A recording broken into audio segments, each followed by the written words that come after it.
그리고 뒤에 또 장문도 있고. 자, 지금 이번 시간에 장문이 있어가지고 뭐예요 이거? 맞죠. 자, 이데올로기와 처벌 문제가 있는데 글은 길어요. 근데 얘를 갖다가 일단 우리가 이렇게 한번 정리를 갖다가 해보고 들어가면 좀 더 쉬울 것 같아가지고 이 처벌에 대해서 퍼니시먼트에 대한 개념이거든요. 근데 두 가지로 딱 나뉘어요. 뭐냐면 일단 한번 적을게요. 그러니까 이렇게 적을 거예요. rehabilitation,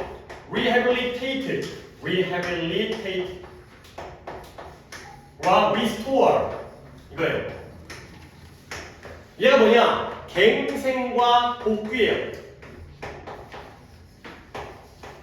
이게 하나의 개념이고요. A 개념이고요. B 개념은 punitive, 처벌적인. 그 다음에 desert가 아니라 desert, 사막이 아니라 스펠링 사막도 똑같지만 응고. 그 다음에 retribution. 이렇게 어휘를 갖다가 미리 정리하고 들어가는 게 좋았어요. 얘가 응고고요. 얘가 응징이고요. 솔직히 같은 말이에요. 같은 말인데 이제 그러니까 얘네가 처벌이죠. 처벌, 응고, 응징.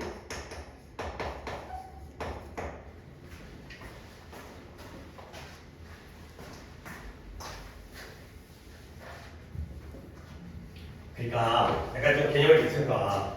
A와 B 중에서 뭐가 더 과거지향적인 거예요? 너 죄를 졌잖아, 씨. 뭐예요?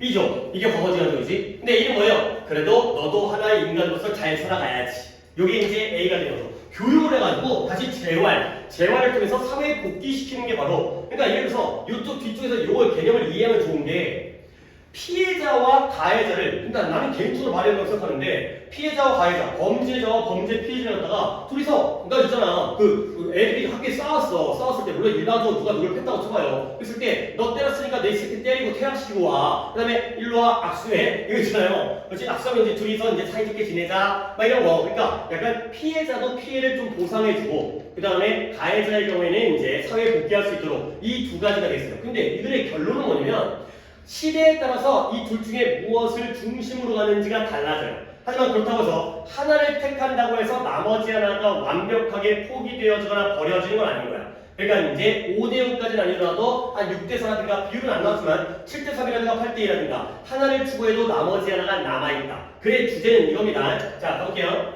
이데올로기라는 게 처벌에 대한 범죄에 대한 처벌에 대한 어떤 이념이거든요. 이념. 이데올로기의 이념이에요. 기본적 근본적 개념이 되는 거고요. 그걸 실질적으로 어떻게 처벌할 거냐에 대한 문제가 되겠어요. 개념이 바뀌면 이념이 바뀌면 처벌의 어떤 방식이 달라진다. 라는 건데 결과적으로 양쪽에서 왔다 갔다 하지만 한쪽에 완벽하게 치우치는 건 아니다. 가볼게요. 역사적 시대라든가 정치적 상황이라든가 그리고 하나 더 이러한 유행을 따르는 크리미놀로지 범죄학에서도 그 당시의 사회 분위기에 따라서 뭐 트럼프이냐 바이든이냐 그런 거에 따라서 유행을 따르는 이론들의 등장이 되겠어요. 그런 거에 따라서 여러 가지 요소에 따라서 1번은 그 당시의 역사적 시기 그 다음에 2번은 정치적 상황 그 다음에 그 당시에 범죄학에서 어떠한 이론들이 유행을 따라서 등장했는지에 따라서 사회 변화예요. 여기에 따라서 다양한 처벌의 철학과 이디올로지는 같은 개념입니다.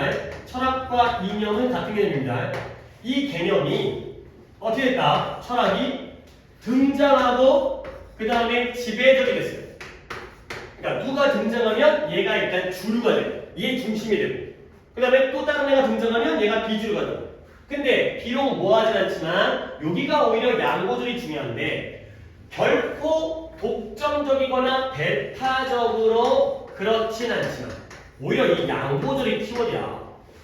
그래서 양보절 한번 보면 비록 절대 배타적으로 그렇진 않지만 이 되는 거죠. 그러면 여기에 생략된 게 뭐냐? 여기에 대의어가 생략돼 있어요. 시작은 현재지. 비록 그것들이 양보절에서 주어 플러스 비동사가 생략되는 거 아니야.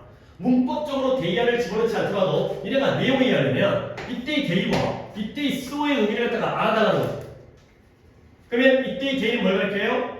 철학들이 등장하고 지배적이 되는데 비록 그 철학들이 배타적으로 지배적이게 되지는 않지만 이거예요. 오케이? 필로소피입니다. 철학.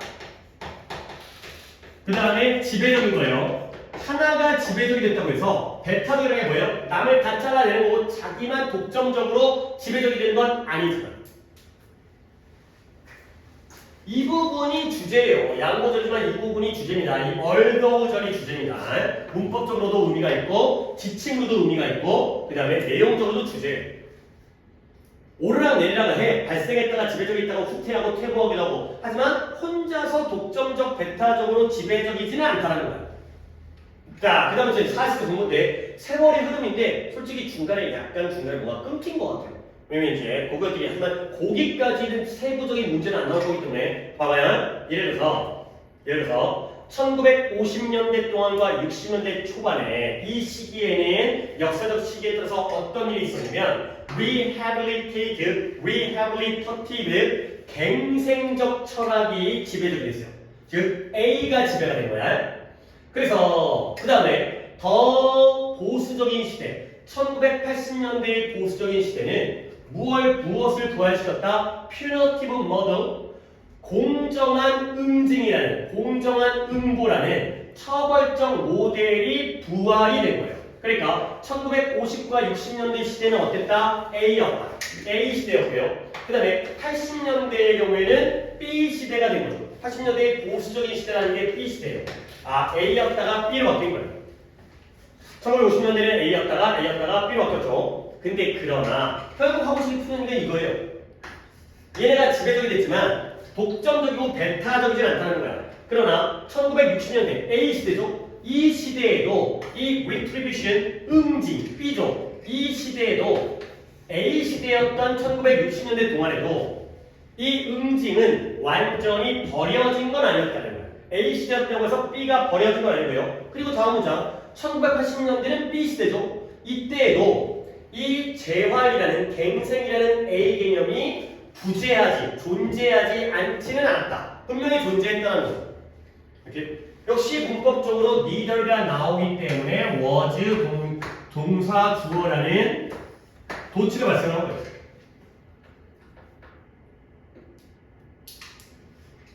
결국 한 번 더 AP를 갖다가 빼먹으면 안 되니까 1950, 60년대에는 A라는 철학이 지배했어요. 그 다음에 이보다는 좀 더 보수적이었던 1980년대 B 시대에서는 처벌적인 모델에 이런 공정한 응보라는 처벌적인 모델이 부활이 된 거예요. 하지만 이 A 시대였던 60년대에도 B라는 응징이 버려지지 않았고요. 그리고 1980년대 B 시대에도 rehabilitation이라는 A가 부재하지는 않았구나. 존재했구나까지가 되겠어요. 오케이? 자, 그다음부터 약간 추상적인 얘기가 나와요. 우리의 결론은 이거긴 한데, 자, 그래서 주된 관심사 무엇에? 이 처벌의 철학, 처벌의 이데올로기, 이 이념이라는 이 철학이 그 당시에 지배적인 수정적 또는 교정, 사람을 고쳐쓰는 그런 교정적인 이념, 이데올로지를 갖다가 반영을 해준 거죠. 결국 이 철학이라는 건 이념을 반영하는 거구나. 그래서 넘어갈게요. 비록 이 이념과 그들의 구성적 철학, 이념과 철학은 계속 같은 개념을 씁니다. 서로가 서로를 반영하면서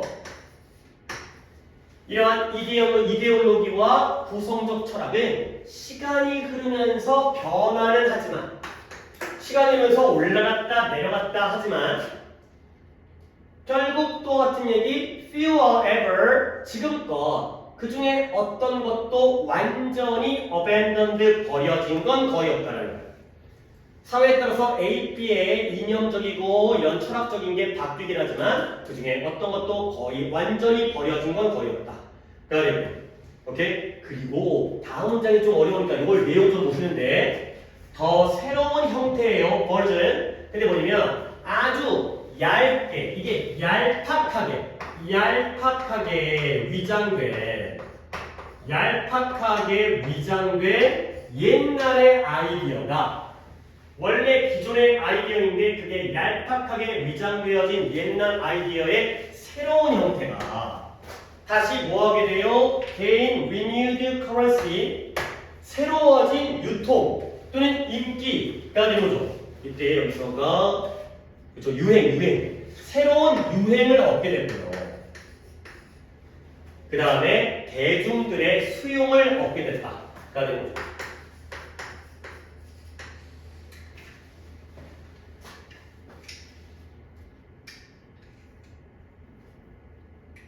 요 문장 좀 이해되지? 그치? 내가 좀 더 덧붙여주면 원래 기존의 아이디어가 A였다고 쳐봐요. 근데 이 A라는 아이디어를 아주 얄팍하게 얇게만 위장을 한 거야. 그러니까 제대로 바꾼 것도 아니고 겉부분만 살짝 바꿨어요. 살짝 바꿨어요.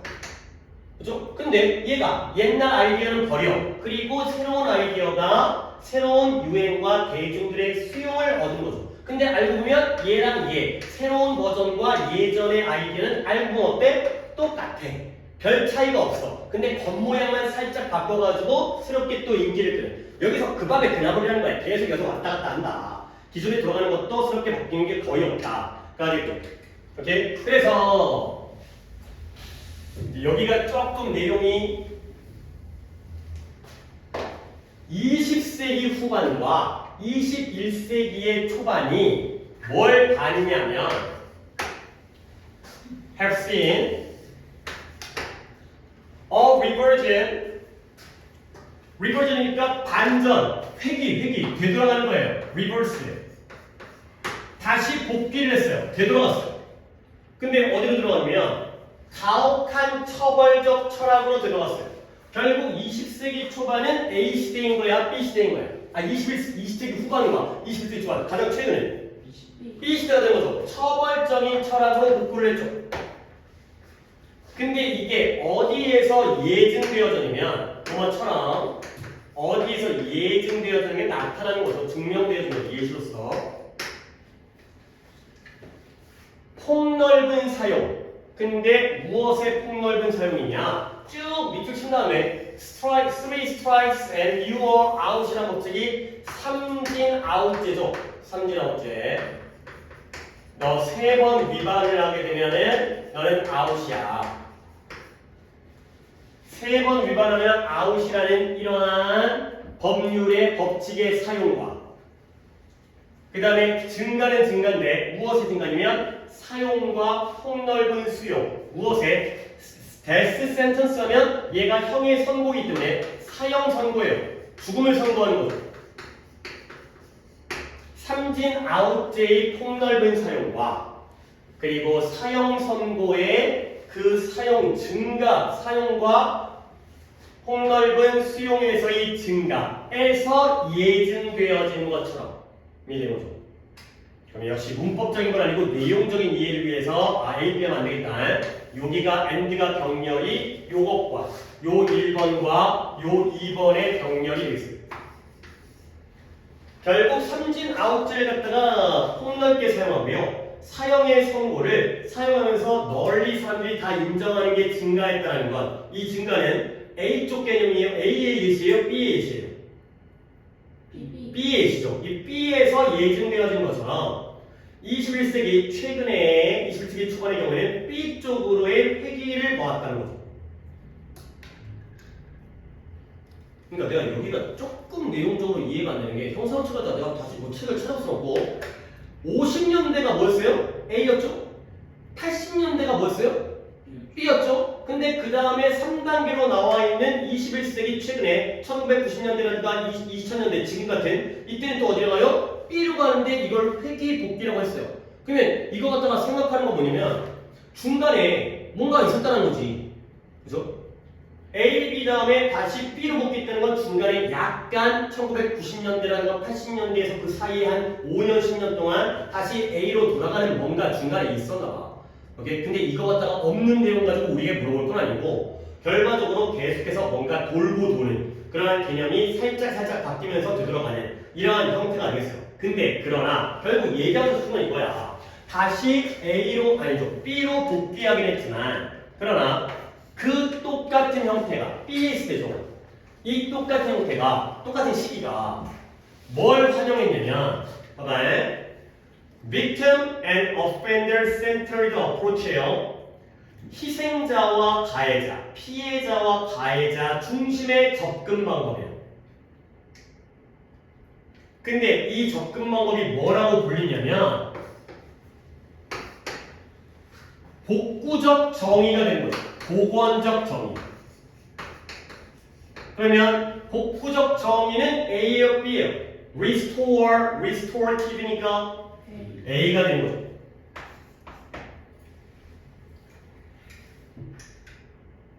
결국 범죄 피해자도 중심으로 삼고 범죄의 가해자, 범죄자도 중심으로 삼는 접근 방법이 이 똑같은 시기에도 역시 환영을 받았다. B의 시대로 돌아갔지만 A가 여전히 남아있다는 거야.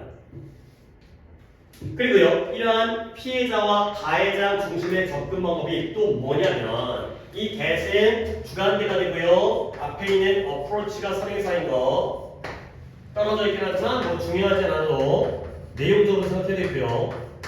이 접근 방법이 뭘 목표로 하느냐, reintegrate, 재통합.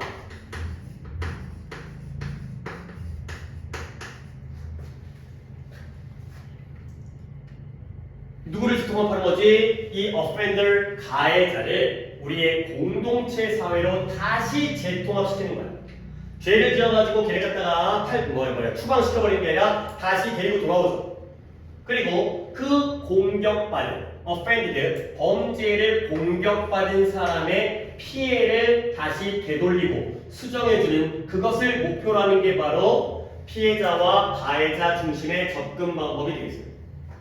그러니까 결국 이 restorative라는 복구적인 정의라는 것, 복구적 정의라는 것 누구를 중심으로 한다? 이 희생자를 중심으로 할 때는 걔가 받은 피해를 갖다가 고쳐주고요. 그 다음에 가해자를 중심으로 할 때는 걔를 갖다가 다시 사회에다가 되돌려서 재통합시키는 걸 목표로 하는 그런 A적인 접근 방법이 되겠어요. 오케이. 그래서 일단 저런 어휘 가지고도 문제가 나올 수가 있는데 어휘 갖고 문제를 낼 때 어떤 어휘 실력을 본다기보다는 여기서 이런 쓰인 어휘를 갖다가 정확하게 알아두는 게 필요한 쪽의 어휘가 나오겠고요. 그 다음에 순서 보시고요. 그 다음에 내용 보시면 되겠어요. 그러면 또 호흡이 길었기 때문에 한 번 더 정리해볼게. 이것도 이제 순서, 그래 그러면 잊으면 안 되니까. 그리고 A, B를 머릿속에다가 정확하게 정리를 해주셔야 돼요. 물론 뭐 이 정도로도 여러분이 못할 건 아니지만 또 헷갈리면 안 되기 때문에 여기가 A를 나타내는지 B를 나타내는지 중간에 이 단어가 명확하게 나와있지 않은 부분에서 A, B를 갖다가 물어보게 되면 또는 우리가 파악을 해야 되면 거기서 실수가 나올 수 있기 때문에 자, 여러 시대 상황이라든가 정치적 상황이라든가 아니면은 유행에 따르는 범죄학의 이론들이 막 등장하잖아. 거기에 따라서 다양한 처벌을 어떻게 할 것이냐 라는 철학이, 이념과 철학, 이데올로기가 성등장을 한 다음에 지배적이 됐어요. 그렇지만 아무리 그래도 혼자서 지배한 건 아니라는 거야. 그래서 50년대와 60년대에는 A의 성향이 득세를 하고 지배적이었고요. 그러면 좀 더 80년대에 보수적이 됐을 때에는 B 이념적으로 갔죠. B 이념이 부활이 됐죠. 그러나 50년대, 60년대에도 역시 B 개념은 버려지지 않았고요. 그 다음에 이런 80년대에도 A 개념은 사라진 게 아니었다는 거야. 부재하지 않았다는 거야. 오케이? 그리고 여기서 잠깐 일반적 진술을 얘기합니다. 이런 개념이라는 게, 이 처벌의 개념이라는 게 철학과 관련되어져 있다는 거죠. 그래서 주된 관심사, 처벌의 철학의 주된 관심사는 지배적인 교정적 이념 이데올로기를 반영해줘요. 이거와 동시에 따라가는 거야.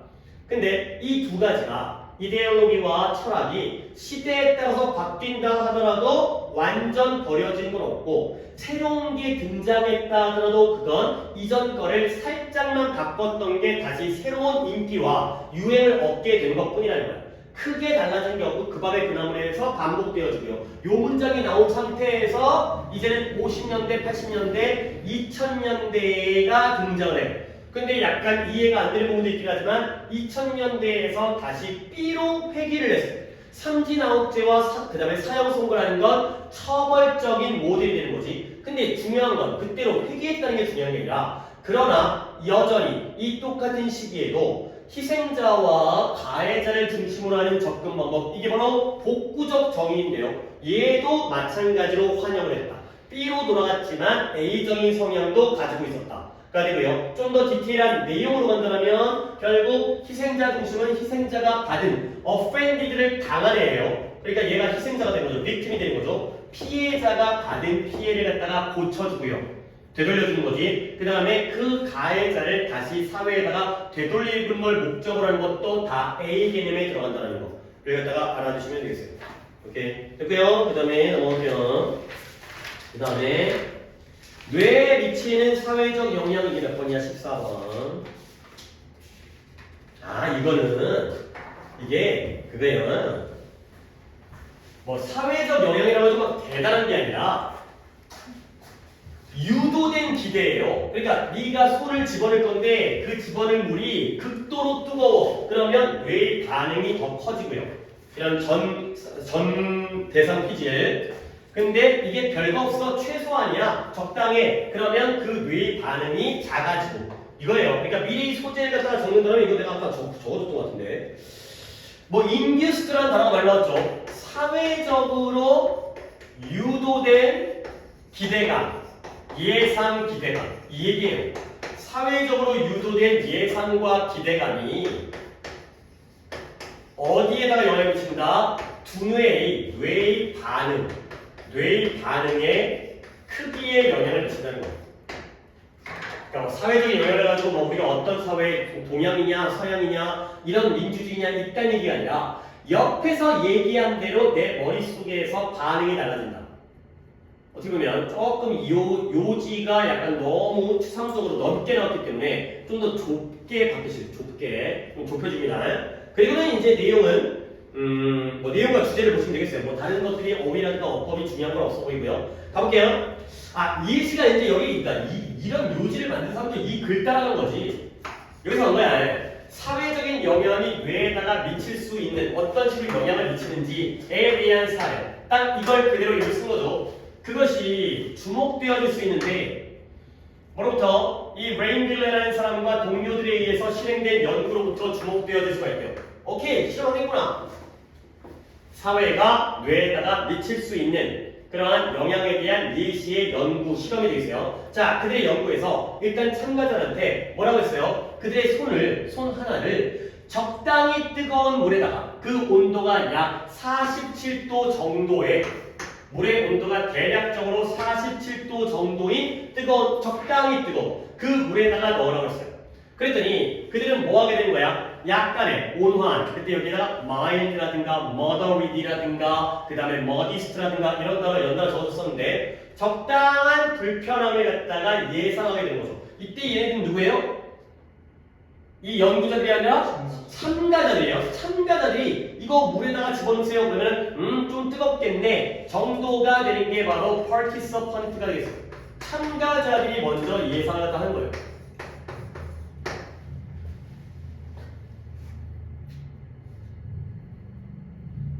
근데 it was found that 발견되었어요. 대절이 뭐가 발견되었냐? anterior cingulated cortex가 전 대상 피질이에요. 콜테스가 이제 대뇌 피질인데요. 어디가 뭔지 다 알 필요 없고요. 그냥 뇌의 부위의 명칭이라는 거. 뇌 부위의 명칭, 전 대상 피질. 뭐 뇌 부위의 명칭을 하는 것보다 어차피 내신이니까 전 대상 피질이라고 적어는 두는데 이 전대상 피질이 뭔지도 안 나와요. 그냥 전대상 피질이 활성화돼요. 근데 뭐 하는 동안? 그들이 그 손을 물에다 넣는 동안. 근데 아마도 그 원인이 뭐 때문이냐면 그와 관련된 불편함 때문에 손을 갖다가 뜨거운 물에 집어넣으니까 약간 움찔하면서 머릿속의 부위가 활성화돼가지고 작동을 하는 거야. 근데 그러나 이제 여기부터가 중요한 내용이 나오겠죠. 실험의 중심적인 내용은 when people were led, 이 사람들이 믿도록 유도되어진 거야. 믿는 게 아니라 믿도록 유도되어진 거야. 근데 뭐라고요? 그 물이 믿을 수 없을 정도로 엄청나게 믿을 수 없을 정도로 놀랍게 뜨겁다라고 믿도록 유도되어졌을 때, 그랬을 때 그 똑같은 영역 어디요? 전대상 피질 얘네가 좀 더 활성화되어졌다는 거지. 근데 그것이 뭐하는 경우보다 이 사람들 어떤 사람들이에요? 고통이 최소한일 거라고 생각했던 사람들에게 그것이 그랬던 것보다는 더 그 똑같은 영역이 활성화되었다가 되는 거죠. 그러니까 이 두 가지의 차이는 뭐가 되는 거죠? 극도로 뜨겁다고 했을 때와 그리고 그 고통이 그냥 최소한이다 라고 생각했을 때 전 대상 토질은 극도로 뜨거울 때가 활성화가 더 많은 반응을 했다는 거예요. 그죠? 자, 그리하여 다음 문장 여기가 나는 중심 내용이에요. 이걸로 요지를 만드는 게 아니라 여기를 요지를 만들어야 돼. 그리하여 here 여기서 우리가 명확한 증명을 얻게 된 거예요. demonstration 증명 어떤 증명이냐? 동적이고요. 자, 뭐다? 사회적으로 유도되어진 기대. 이것이 바꿨다는 거예요. 뭘 바꿨다? 뇌의 반응의 크기를 바꿨다는 거죠. 너무 똑같았네. 그러니까 말 그대로 썼죠. 근데 비록 뭐하지만 이 물의 온도는 모든 참가자들에게 똑같은 물에다가 집어넣는데 너 이거 졸라 뜨거워 라고 얘기할 때와 그냥 너가 괜찮아 이 정도는 괜찮아 라고 얘기할 때 우리의 전대상 피지의 뇌의 반응의 크기 brain response의 magnitude라는 게 규모 또는 크기 지진의 진도로도 쓰이고요. 그 크기에다가 영향을 미쳤다. 그러한 명확한 증거를 우리가 여기서 얻었다가 되는 거죠. 오케이. 딱 이 문장입니다. 여기에서 이제 이 동격절의 내용을 갖다가 나는 요지를 잡고요. 아까보다는 더 좁아졌지. 그래서 이제 뒤에는 그냥 별 내용 아니에요. 추가적인 설명인데 이러한 상황, 이 주제, 이때 디스가 바로 이 내용이죠. 이것이 어떨 것이다? Be of interesting, 흥미로울 것이다.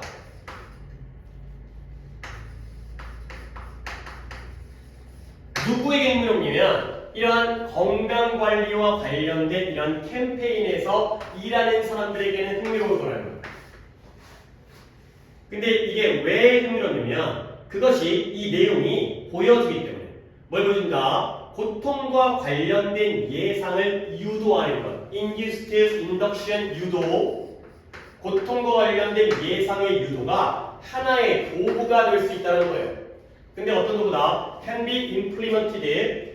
이 소비자의 행동을 변화시키기 위해서 실행되어질 수 있는 그러한 하나의 도구가 될 수 있기 때문에 그래서 이 기대가, 이 유도가, 이 기대감과 관련된 하나의 이 유도가 하나의 도구가 될 수 있는 이러한 상황이 되겠어요.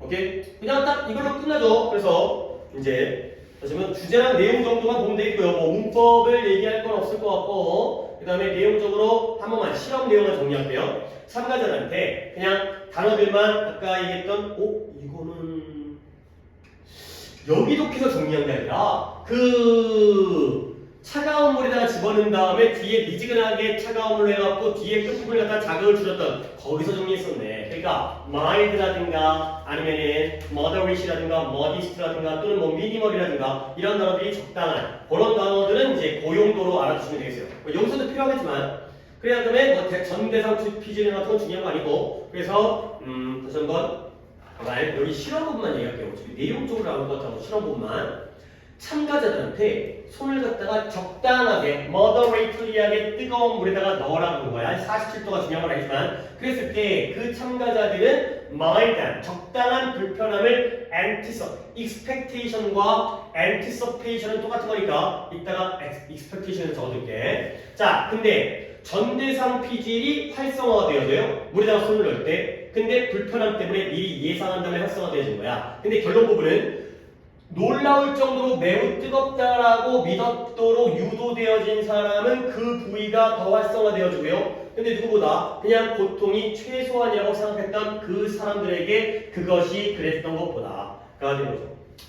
이런 거는 솔직히 시험에 나올 거라 했는데 여기에 했던 건데 여기 was 뒤에 뭐가 생겨져 있어? 그쵸, 액티브죠. 얘는 뭐예요?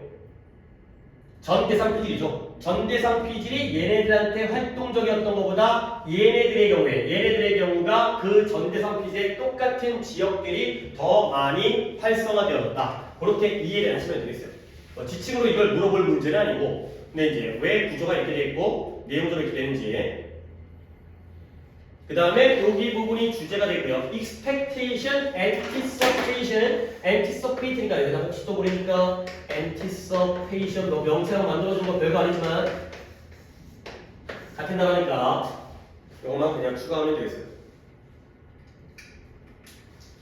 그리고 당연히 이제 건강과 관련된 캠페인에 활동하는 사람들이 이걸 가지고서 사람들의 활동을 갖다가 사람들의 행동을 영향을 미칠 수 있는 그러한 도구로 사용될 수 있다까지가 되겠습니다. 그 다음에 작물이네요. 이 작물 아니네요. 이거 미국의 일간지가 먼저네요. 22번. 잠깐만요. 우리가 테스트만 하고 있고 개수가 하나, 둘, 셋, 넷, 다섯, 여섯.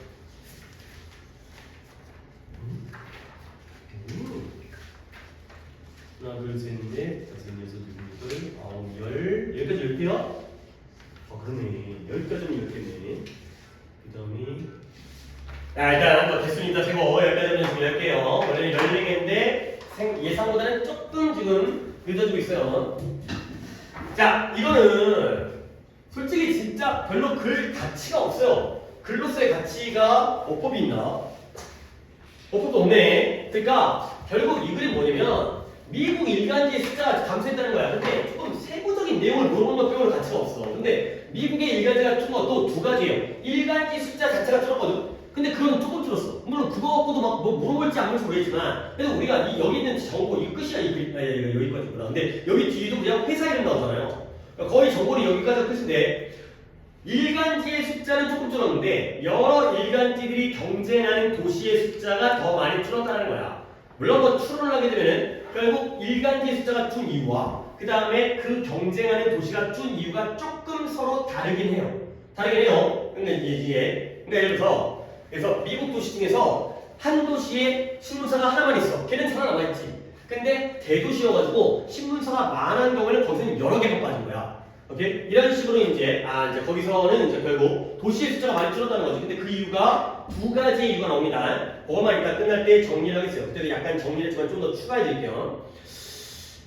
이 연도 1910년도와 1930년 사이에 미국 데일리 일간지입니다. 일간지. 미국의 일간지의 숫자가 숫자가 줄었어요. 그 전까지는 2200개에서 1942개로 줄었으니까 뭐 별 차이는 없어. 아니 줄긴 줄 거야.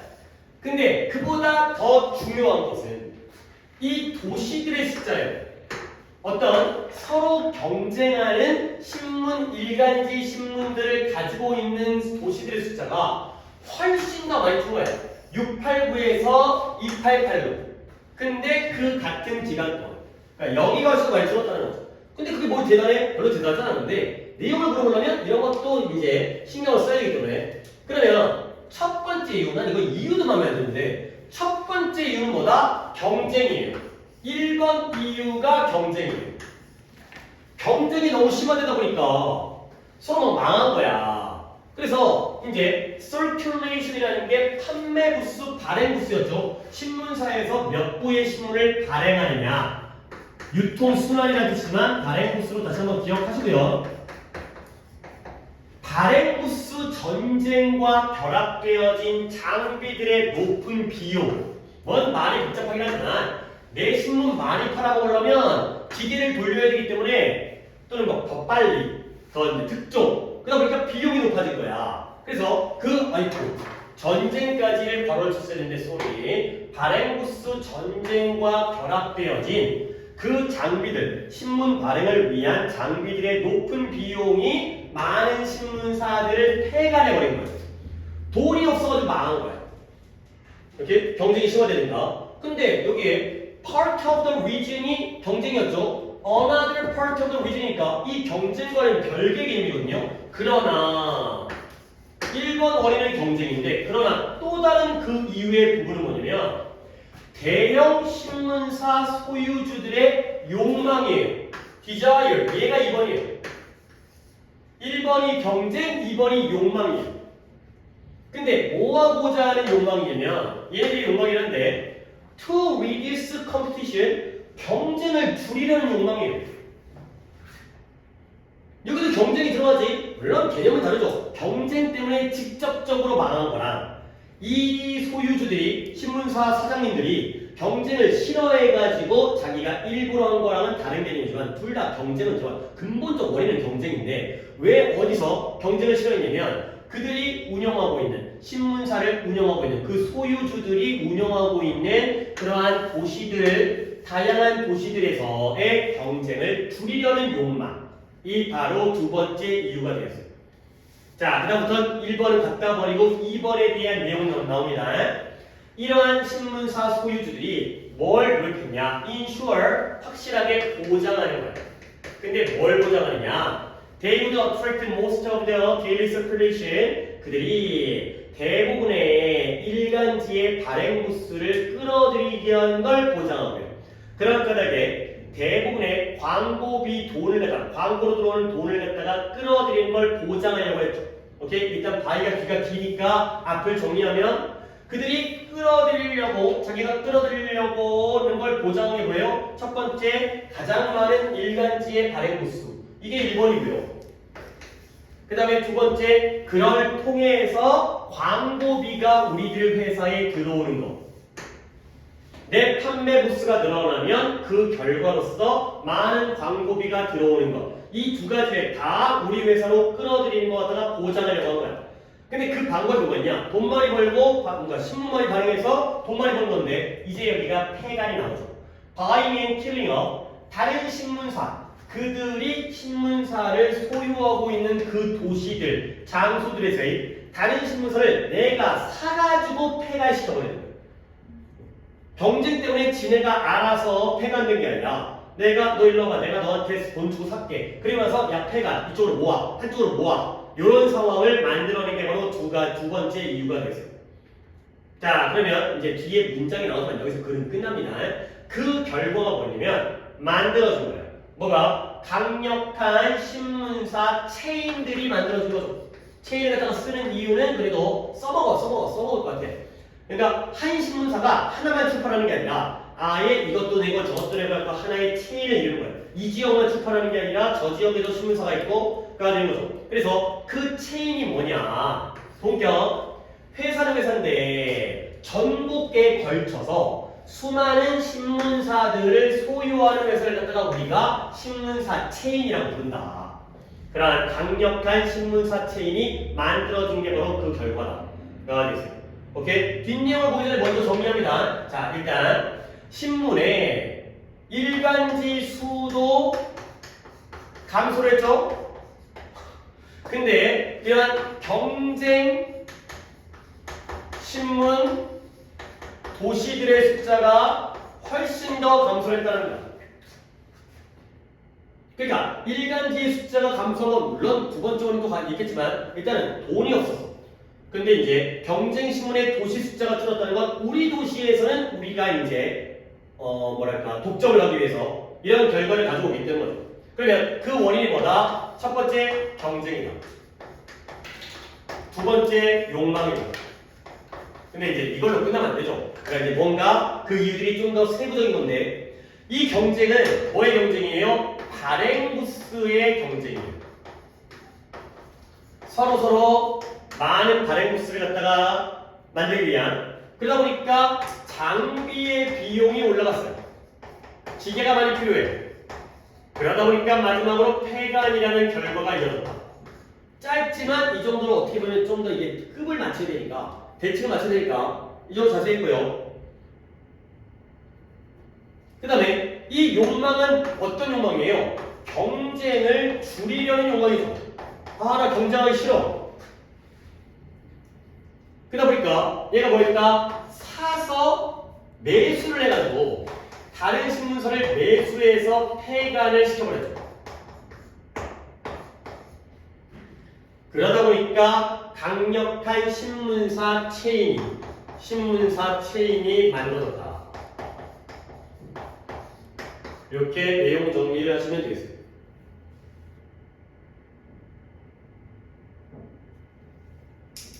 그러니까 한 도시에 하나의 신문만 있다면 안 건드리는데 결국 일간지 숫자는 크게 달라지지 않았는데 한 도시에 여러 신문사가 있을 때에는 또는 2개 이럴 때는 지워버리니까 결국에 한 도시에 하나 넣는 여러 신문사가 있는 도시의 숫자는 확 줄어버리는 요 이유 때문에 이렇게 되는 경쟁을 싫어하기 때문에 그죠? 그리고 나서는 진짜 할 게 없고 이 마지막 문장은 이거 봐야 되는지 한번 해야지. 그러다 보니까 아까 이제 연도가 1910부터 1930까지였잖아요. 그러다 보니까 이제 거의 다 끝났어 이게. 이 통폐합이 끝난 거야. 그랬더니 어떻게 되냐면 미국에서 가장 강력한 신문사 체인이 6개가 남았는 거야. 그 명칭을 갖다가 뭐라고 하는지 6개이지만 해볼까? 하나, 둘, 셋, 넷, 다섯, 여섯 맞네요. 이 6개의 회사들이 뭐 했다? 이런 것까지 나올래나? 미국에서의 매일매일의 발행 부수 중에서 25% 4분의 1을 갖다가 얘네가 통제하고 조정한 차지해버린 거예요. 4분의 1, 4분의 1.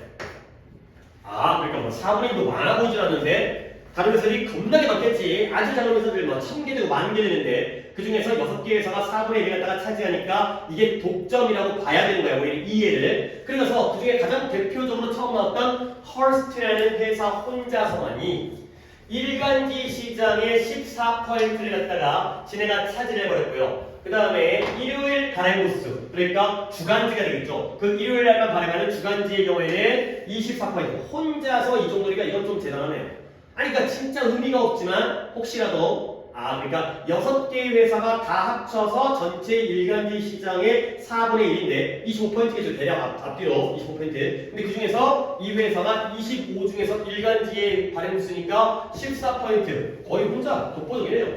그리고 이제 일요일 날 나오는 주간지의 경우는 24%니까 더 독보적인 이런 상황에 체인이 만들어졌다.